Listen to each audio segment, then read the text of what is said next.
Fala pessoal, tudo bem com vocês? Vamos chegando para mais um vídeo aqui no canal do Ambientalize. Meu nome é Rafael Matos, sou advogado na área ambiental, professor de cursos preparatórios para concursos públicos, mestre e doutor em Direito Ambiental.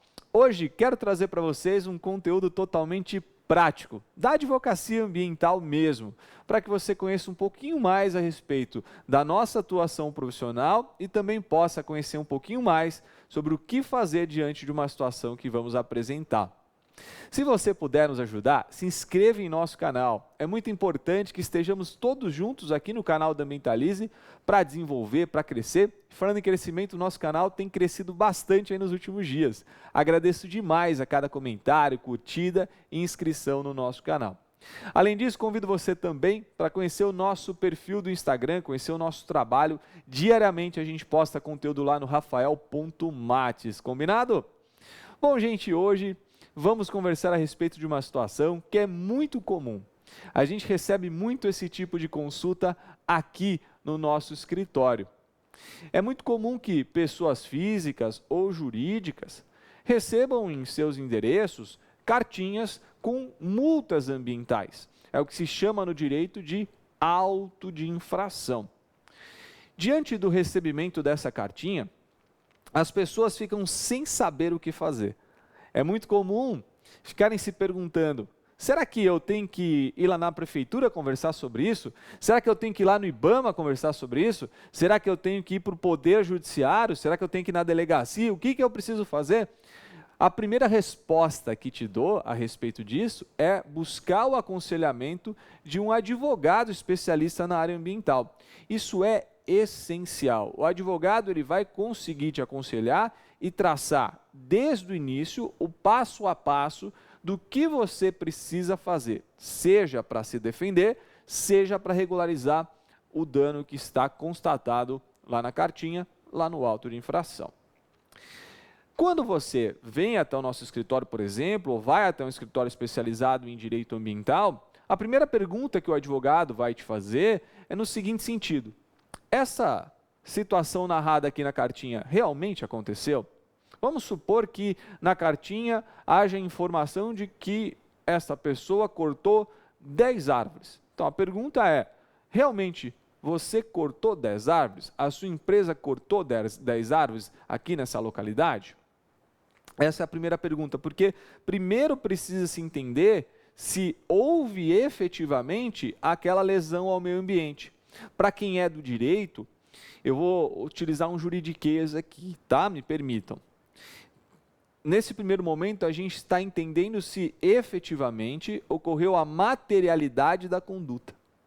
Então, o primeiro aspecto não é verificar formalidades do ato. O primeiro aspecto é verificar a materialidade da conduta, se ela realmente aconteceu.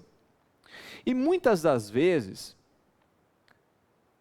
a autuação pode narrar fatos que não aconteceram. Então, às vezes, em resposta a essa primeira pergunta que a gente faz para os nossos clientes que vêm nos consultar, eles dizem o seguinte: olha, cortei, mas era uma árvore. Eu cortei uma árvore porque ela já estava totalmente danificada, ela já estava morta. Ou não cortei árvore nenhuma. Quem cortou foi meu vizinho, no lote vizinho. Fizeram a fiscalização errada.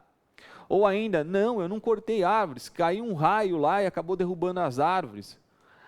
Ou ainda, não, a minha propriedade vizinha, a fazenda vizinha, causou um incêndio, acabou impactando na minha fazenda aqui, queimando a minha vegetação. Olha só quantas situações a gente já pode pressupor a partir desta primeira pergunta. Agora, se o cliente responder, sim, eu cortei essas 10 árvores, aí o nosso encaminhamento vai ser diferente. Se ele disser que aquilo que está narrado no auto de infração não ocorreu, teremos um encaminhamento A. Se ele disser que aquilo efetivamente aconteceu, nosso encaminhamento será B. Entenderam? Mais ou menos é assim que funciona.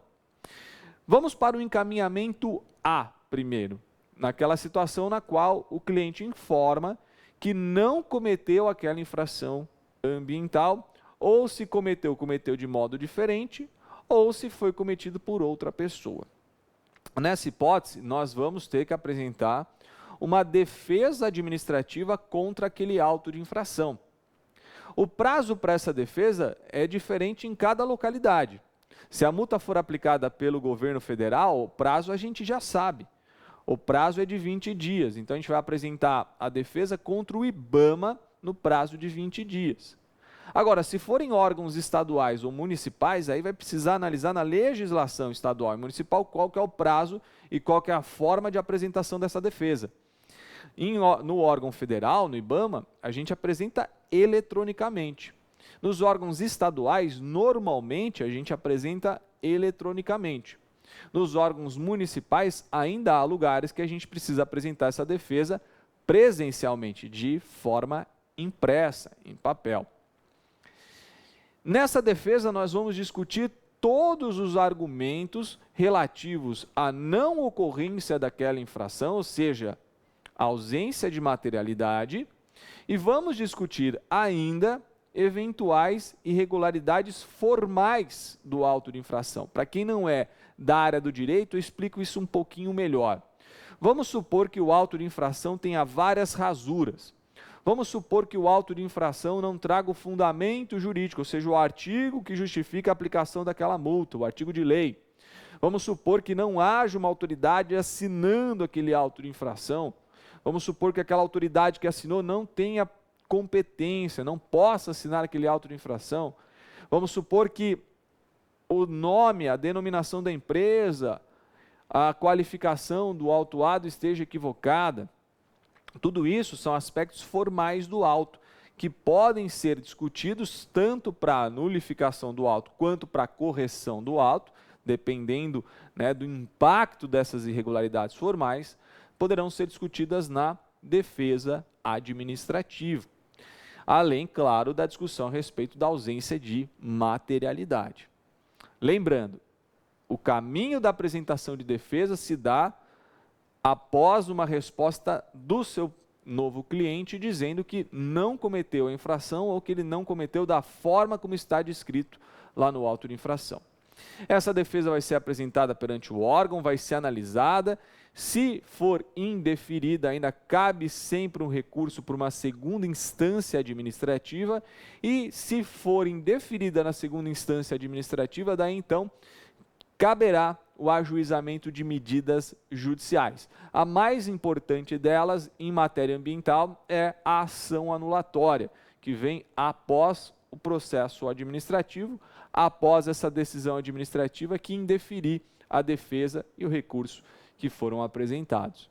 Se você não toma medida nenhuma depois do processo administrativo, esse crédito, essa multa, esse valor vai ser inscrito em dívida ativa e virá uma execução fiscal, que é um procedimento super complicado, rápido e que traz grande prejuízo para aquele que está sendo autuado. Tá? Então, nós advogados precisamos traçar estratégia desde o início para que o processo não chegue em execução fiscal.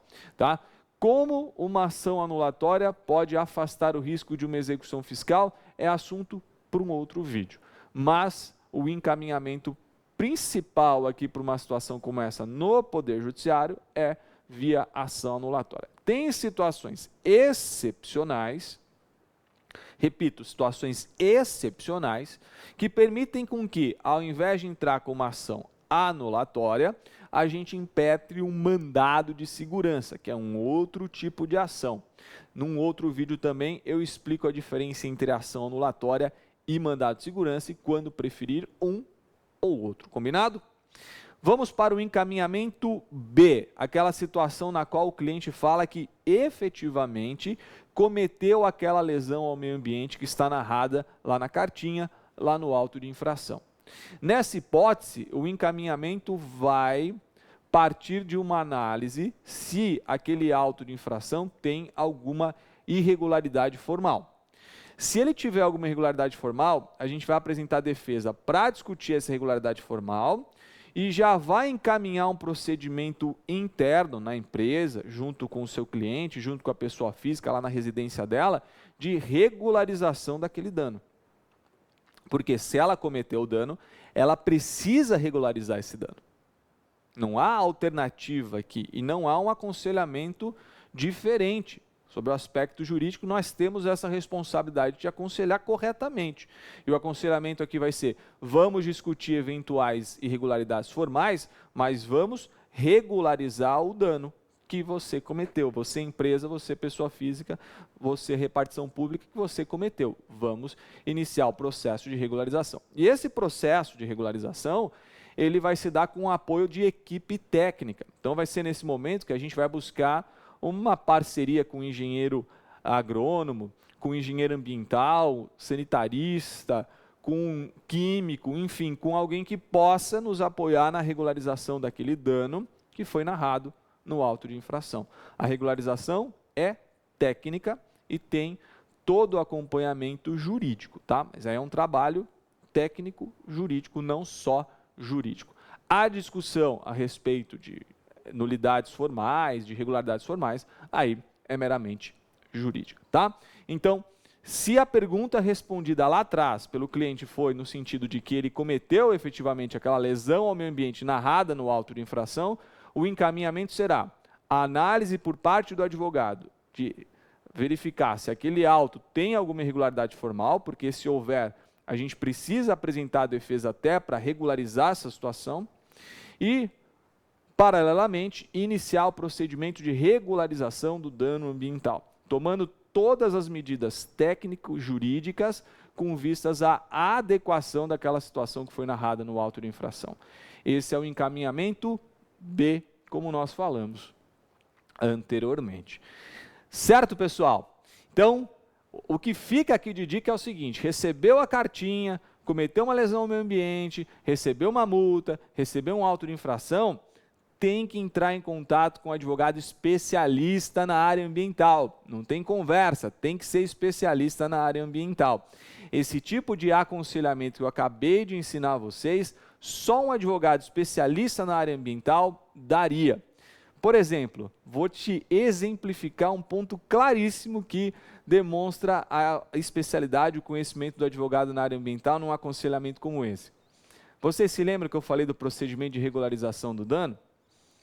Se lembram disso? Pois é, muitos podem pensar o seguinte, mas eu não vou regularizar esse dano, eu vou discutir esses aspectos formais aqui, vou levar a briga adiante e vou deixar a regularização do dano aí até que passe um prazo e eu não precise fazer. Isso é um aconselhamento incorreto. Incorreto. Demonstra um grande desconhecimento da legislação ambiental. E eu vou te explicar o porquê. Se ficar muito juridiquês, depois você comenta o vídeo abaixo e a gente conversa, tá? Mas regularização do dano, ela não se dá a partir do auto de infração. Ela se dá a partir de uma investigação que é feita num procedimento chamado de inquérito civil, que depois pode virar uma ação civil pública.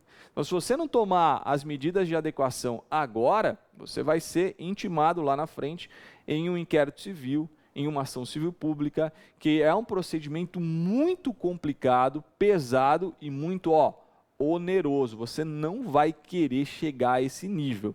Então, tome as medidas na hora, antes de ser intimado num inquérito civil ou ação civil pública, para, se efetivamente aquele dano aconteceu, você iniciar os procedimentos de adequação, regularização, porque assim você vai conseguir regularizar num prazo mais tranquilo, sem muita pressão, especialmente de determinações judiciais, sem aplicação de multa, porque você está tomando essas medidas espontaneamente. Já tome essas medidas desde o início, se a lesão efetivamente aconteceu, tá legal? E essa regularização não é só com o advogado, hein? Tem que ser feita com acompanhamento de técnicos também. É um acompanhamento, é um procedimento técnico jurídico. Estamos bem assim?